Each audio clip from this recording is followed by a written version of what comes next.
last weekend. A friend came to visit me and she had to make a decision about something. And when asked about that decision by somebody that disagreed, which was her husband, she says, my mom told me to. Have you ever needed to validate your truth by a third party? I confronted her and she caught me later. And in my situation is what I'm going to talk about today, this idea of having to validate ourselves when we are making a decision that is right for us, but we're using a support from someplace else because we're questioning, we feel like we're not valid in our own decision for whatever reason.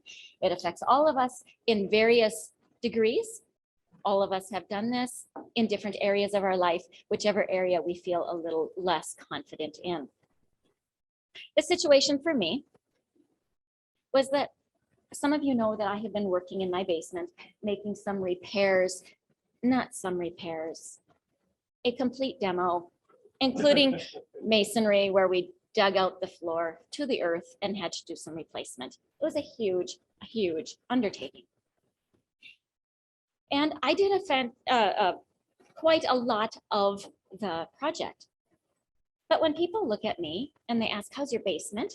They say, oh, how many people do you have in your house? And I say, 2. And they say, what are they working on now? And I say what they are working on. And I say what I'm working on. And then finally, when it comes down to the carpentry part, I say, well, I'm the daughter of a carpenter. And then people say, oh, okay, like I held the board. But it's like I need to pull that third party validation out of my pocket of my dad being a carpenter to say, yeah, I know how to run the saws and I did it. So I did not do the plumbing or the masonry. I did not do the framing. I helped with the electric. I did all the purchasing, all of the program management or the project management and all the contracting. And what I did alone was all the trim and all of the finishing and the painting. And I did the finishing out of the existing boards that I had to strip from old lumber, raw lumber. So it's not like I can't do it. And I didn't learn this when I was at home with my dad. I learned it as an adult. But when people look at me, I don't look like I can do any of it. Where's our stereotypes coming from that we assume that somebody can or can't do something like this? So in this frustration that I had of constantly validating myself, I'm the daughter of a carpenter, as if I could have some validation from that, I was experiencing a ridiculous amount of frustration that I tried not to show anybody. And then I went online and I started thinking, okay, so now what's going on inside of me? Because I have a friend that says when you have a molehill of reaction, when you have a mountain of reaction to a molehill of problems, something else is going on. So I thought, what else is going on? And I came across this 7 levels of why. And so I found it interesting. So I thought I would share that today. So since we all do the song and dance, wanting approval, validation, response, I know that this is something that is for everybody to learn. So I looked at myself and thought, my first why. Why do I always say I'm the daughter of a carpenter? Because I feel I need to give a reason for why I would know what I know. Okay, why do I feel like I need to give a reason? I don't look the part.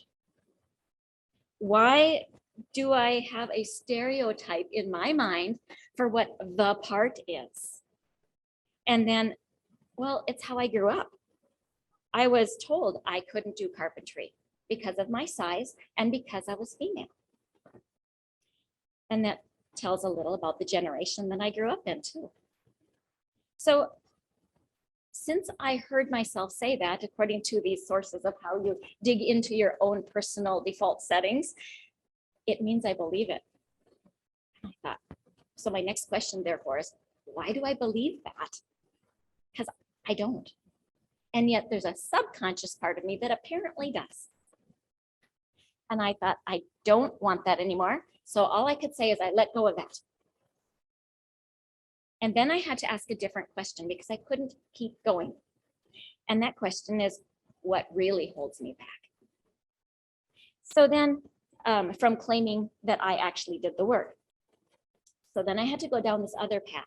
And this one was harder. And this is the 7. I only got to 4 on the first time. So then trying to get to the 7, it was what really holds me back?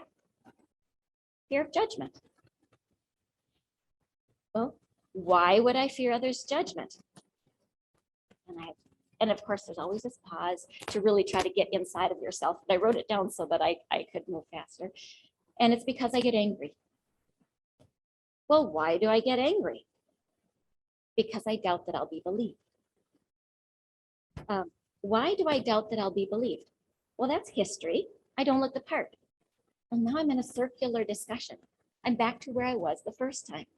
So then I have to ask, what else? Dig deeper.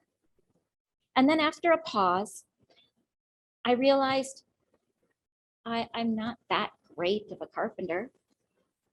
And then I argued with myself, but you did it. And that's when I realized that I hit what the core issue was, because I started arguing with myself. So the next question then, the 6th level, why do I think I'm not that great? Well, there's some imperfections. It took me a lot of time and it took me a lot of effort. Why do, then my 7th question, why do I do it when it takes me a lot of time and effort and energy and it's not perfect? And the answer, because I enjoy it. I enjoy working. And then Mom's voice came in and it was, work comes before play. And work is paid. So my mountain of reaction to my really small issue was this underlying subconscious belief that work comes before play. And if I'm not paid for it, then why am I doing it? And I thought, that's ridiculous.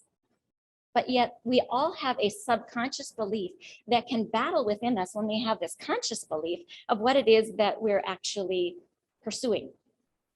So if you, and that's only part of the story. That part is part. If you find yourself validating your truth by a third party, if you notice your reaction is a bit much for the situation, and you find yourself defending when you have no reason to defend, something else is going on. And if you take the time to ask yourself 7 layers, and there's something supposed to be magical, and 7 times asking yourself why, then you get to whatever those deeper subconscious reasons are, and you may be very surprised at what you discover. And that's where you can change it.